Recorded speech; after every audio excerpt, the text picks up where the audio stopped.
Nous sommes partis pour le deuxième tutoriel de cette série de vidéos sur TopStep. Si tu n'as pas vu le premier, je te le mets juste ici. On a parlé notamment des règles et des conditions pour réussir et ne pas échouer un challenge TopStep. Et aujourd'hui, on va parler de ce que l'on peut trader sur TopStep et on va également parler money management. On va parler tout simplement de taille de position. Quelle taille de position en fonction de l'actif et du contrat que tu trades, eh bien choisir pour tout simplement rester dans les cordes, rester dans les règles, mais aussi avoir un money management qui est cohérent par rapport aux règles, il faut dire, assez strictes de TopStep. Donc tout ça, je vais te le présenter et reste bien jusqu'à la fin parce que l'outil que je vais te montrer, eh bien, je vais t'expliquer comment te le procurer de manière totalement gratuitement. C'est un outil que j'ai créé qui fonctionne très bien et je suis sûr qu'il te sera d'une grande aide. Ça te permettra de prendre des positions sans avoir à réfléchir trop longtemps et on sait combien c'est important en scalping ou en day trading.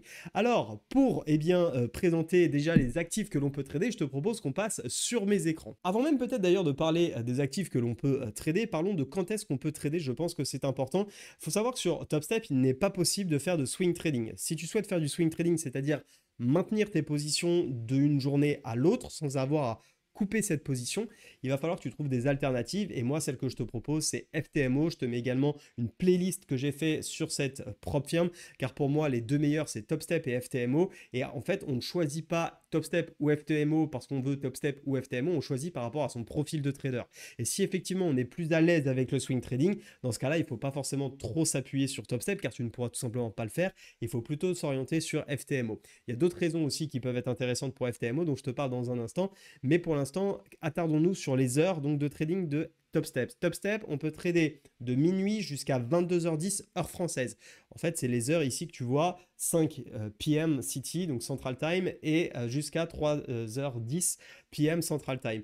Sachant que, important quand même, attention quand est-ce que tu regarderas cette vidéo, il se peut que les heures que je viens de donner, heure française, à savoir minuit, 22h10, peuvent varier d'une heure au moment des changements d'heure justement parce que souvent la France on a tendance, enfin en tout cas sur les dernières années c'est comme ça que ça s'est passé, à changer d'heure une semaine pardon avant les États-Unis, voire deux d'ailleurs, ce qui fait que sur une ou deux semaines parfois les heures de trading sont décalées et l'open par exemple ne se fait pas à 15h30 l'open américaine mais bien à 14h30 heure française. Sois vigilant là-dessus, assure-toi, mais 99% du temps on est bien sur les horaires que je t'ai donnés.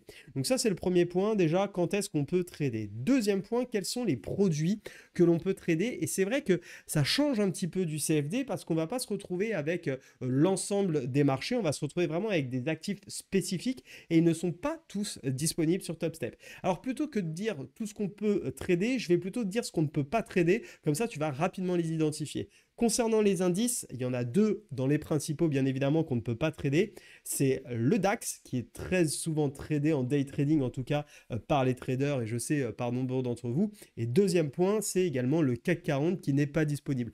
Personnellement, ce n'est pas un actif que j'aime trader, mais il faut le savoir, on ne peut pas trader le CAC 40 sur TopStep.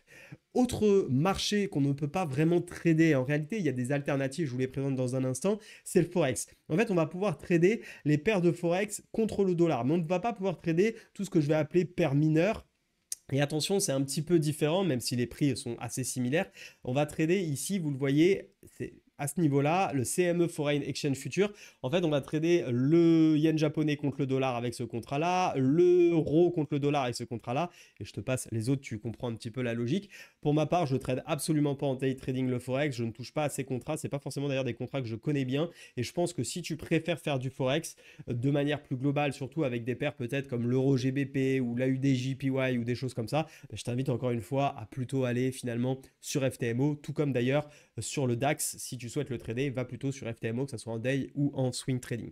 En revanche, pour le day trading et sur les indices, pour moi vraiment TopStep est vraiment le mieux parce qu'on a un contrat futur, on est sur les contrats futurs et les contrats futurs, à la différence de CFD, hein, pareil, j'ai déjà fait des vidéos où j'explique la différence, je vous mets le lien juste ici. C'est important de savoir qu'on est sur un vrai marché, on est sur un marché régulé où les acheteurs et les vendeurs se rencontrent réellement, contrairement au CFD où les prix sont maintenus et créés sur un marché artificiel, on pourrait qualifier de synthétique, par le broker en question, donc ton CFD, par exemple XG, XTB, Avatrade ou d'autres et j'en passe. Concernant les indices, ici tu vois on peut trader soit les mini, soit les micros. Alors, quelle est la différence entre les deux? On le voit ici sur le SP500, mini, micro, mini Nasdaq, micro Nasdaq. Alors, tu vas penser que le Dow Jones n'y est pas, mais il y est bien, c'est juste que c'est le contrat CME CBOT.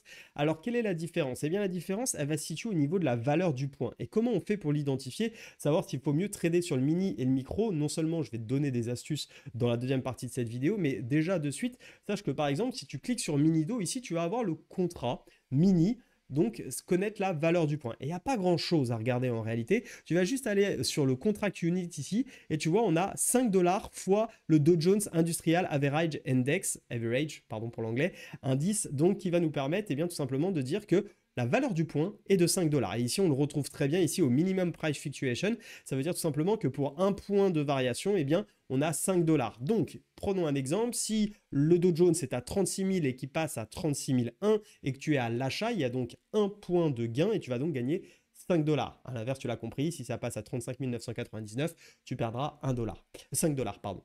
Et donc, dans ces moments-là, c'est important de savoir si on doit trader sur le mini ou le micro en fonction du capital que l'on a pour rester bien évidemment dans les règles de Top Step premièrement, notamment en termes de nombre de contrats maximum. Je le rappelle, sur le 50 000, on a droit à 5 contrats maximum, sur le 100 000, on a droit à 10 contrats maximum et sur le 150 000, on a droit à 15 contrats maximum. Sachant que Top Step ne fait pas la différence entre les mini et les micros. Donc un contrat sur mini, pour lui en nombre de contrats, c'est la même chose qu'un contrat sur micro. Donc il va falloir faire une petite gymnastique pour bien calculer sa taille de position et surtout savoir sur quel contrat évoluer. Parce que tu le vois ici, je te présentais le Dow Jones à 5 dollars le point, mais si je vais sur le micro mini, alors là on n'est plus à 5 dollars du point, mais nous sommes, s'il veut bien me l'afficher, alors il va falloir aller dans les specs à ce niveau-là.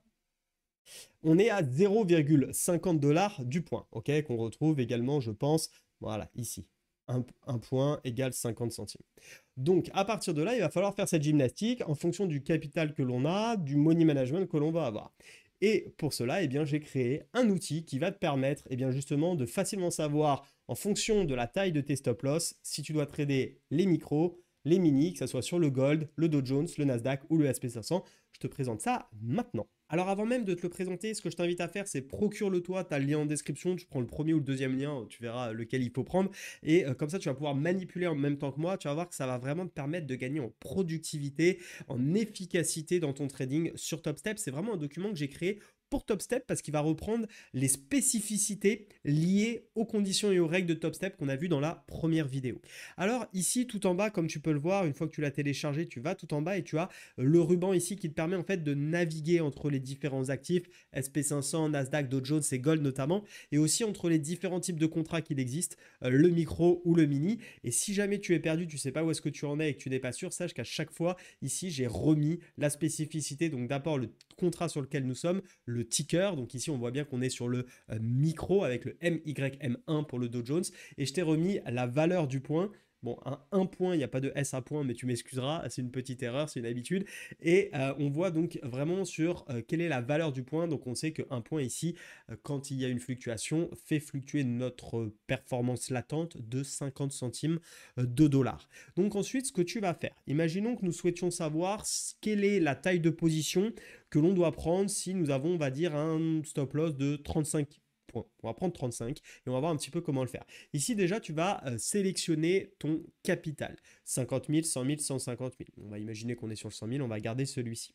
Ensuite, on va estimer, on l'avait vu dans la première vidéo, qu'il faut éviter de prendre 1% de risque au regard des règles et des contraintes de Top Step. Donc, moi, ce que j'invite à faire après, il n'y a pas de...